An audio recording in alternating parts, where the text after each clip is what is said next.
आज ମୁଁ ଆପଣମାନଙ୍କ ସହ ସେୟାର କରିବି ବିରି ଚାଉଳରେ ପ୍ରସ୍ତୁତ ହୋଇଥିବା ଚିତଉ ପିଠା। ପିଠା ବନେଇବା ପାଇଁ ଗୋଟିଏ କଟୋରୀ ବିରି ନେଇଛି ଏବଂ 2 କଟୋରୀ ମୁଁ ଅରୁଆ ଚାଉଳ ନେଇଛି। ତାକୁ ମୁଁ ହୋଲ୍ ନାଇଟ୍ ଭିଜିବାକୁ ରଖିଥିଲି। ଏବେ ତାକୁ ପାଣିରୁ ଛାଣି ଗ୍ରାଇଣ୍ଡିଙ୍ଗ ପାଇଁ ନେଇନେବା। ଗ୍ରାଇଣ୍ଡିଙ୍ଗ କଲାବେଳେ ଆମେ ଅଳ୍ପ କିଛି ପାଣି ଆଡ଼୍ କରିବା।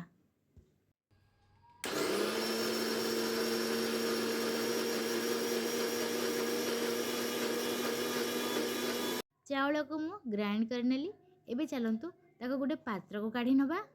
ଆମର ବେଶୀ ବହଳିଆ କି ବେଶୀ ତରଳ ହେଇନାହିଁ। ଚାଲନ୍ତୁ ଆମେ ଭିଜା ହୁଆ ବିରିକୁ ବାଟି ନେବା। ବିରି ଚାଉଳକୁ ମୁଁ ଏଠି ଅଲଗା କରି ବାଟୁଛି। ବିରି ଚିଟାଳିଆ ହୋଇଥାଏ, ସେଥିପାଇଁ ବିରିକୁ ମୁଁ ଅଲଗା ବାଟି ନେଉଛି।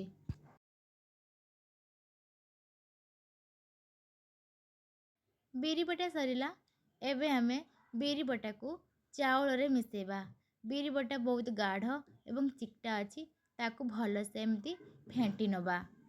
ଏବେ ଆମେ ପାଣି ୟୁଜ୍ କରିବାନି। ଭଲସେ ଫେଣ୍ଟି ସାରିଲା ପରେ ପାଣି ଲାଗିବ ଯଦି ଆମେ ୟୁଜ୍ କରିବା। ଦେଖନ୍ତୁ ଭଲସେ ଫେଣ୍ଟି ନେଲି ମୁଁ।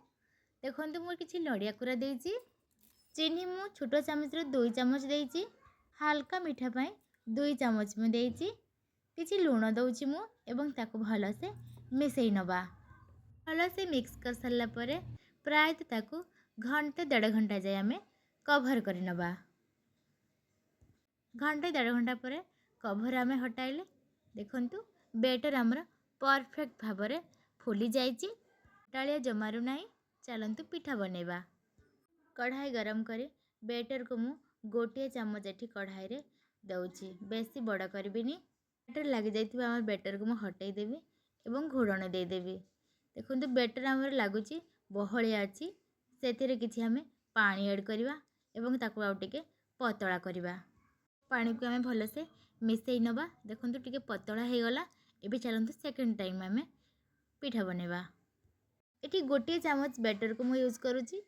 ଚିତଉ ପିଠା ସାଇଜ୍ରେ ବନେଇବା ପାଇଁ ମୁଁ 1 ଚାମଚ ବେଟର୍ ୟୁଜ୍ କରୁଛି। ଆପଣଙ୍କ ଚଏସ୍ରେ ଆପଣମାନେ ଅଧିକ ବେଟର୍ ଦେଇ ବଡ଼ ପିଠା ମଧ୍ୟ କରିପାରିବେ। ସେମ୍ ବେଟର୍ରେ ଚକୁଳି ମଧ୍ୟ କରିପାରିବେ ଏବଂ ନଡ଼ିଆକୁ ସ୍କିପ୍ କରି ଇଟିଲି ମଧ୍ୟ ସେମ୍ ବେଟର୍ରେ ବନିପାରିବ। ପିଠା ଆମର ବନିଗଲା। ମୁଁ ଏଠି ଛୋଟ ଛୋଟ ବନେଇଛି। ସେମ୍ ପ୍ରୋସେସ୍ରେ ମୁଁ ସବୁ ଯାକ ବେଟର୍ ୟୁଜ୍ କରି ସବୁ ପିଠା ଏମିତି ବନେଇ ନେବି। ଚିତଉ ପିଠା ବନେଇବା ପାଇଁ ବେଶୀ ଟାଇମ୍ ଲାଗିନଥାଏ। ଚୁଲିଠୁ ଗ୍ୟାସ୍ରେ ବନେଇବା ବହୁତ ହି ସହଜ। ଚୁଲିରେ ଟାଇମ୍ ଲାଗିଥାଏ କିନ୍ତୁ ଗ୍ୟାସ୍ରେ ଟାଇମ୍ ଲାଗିନଥାଏ। ପ୍ରାୟତଃ ଅଧ ଘଣ୍ଟାରେ ବନିଯାଇଥାଏ ଏବଂ ଦେଖନ୍ତୁ ଏଠି ମୁଁ ତେଲ ମଧ୍ୟ ବହୁତ କମ୍ ୟୁଜ୍ କରିଛି। ମୋର ଯେଉଁ 1 ଥର ମୁଁ ତେଲ ଅଳ୍ପ ୟୁଜ୍ କରିଥିଲି ସେତିକିରେ ହିଁ ମୋର ହେଇଯାଉଛି, କାହିଁକି ମୁଁ ନନ୍ଷ୍ଟିକ୍ କଢ଼େଇରେ କରୁଛି। ତଳେ ମଧ୍ୟ ପିଠା ଲାଗିଯାଉନାହିଁ। ପିଠା ମୋର ବେଶୀ ଫୁଲିନି କିନ୍ତୁ ବହୁତ ସଫ୍ଟ ହି ବନିଛି।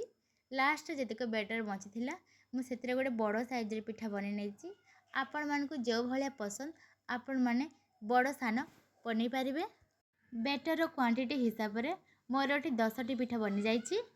ପିଠା ମୋର ଚକୁଳି ଠାରୁ ଟିକିଏ ମୋଟା ଛୋଟ ଛୋଟ ବନିଛି। ଏହା ସଫ୍ଟ ଏବଂ ଜାଲିଦାର ମଧ୍ୟ ବନିଛି। ଏ ଖାଇବା ପାଇଁ ବହୁତ ହି ଟେଷ୍ଟ। ଏହାକୁ ବନେଇ ସକାଳର ଜଳଖିଆ ମଧ୍ୟ ଆପଣମାନେ କରିପାରିବେ। ଏହା ଦେହ ପାଇଁ ବହୁତ ହି ହିତକାରକ ଅଟେ।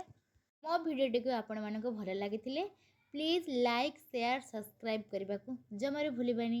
Till then tata, take care, bye bye.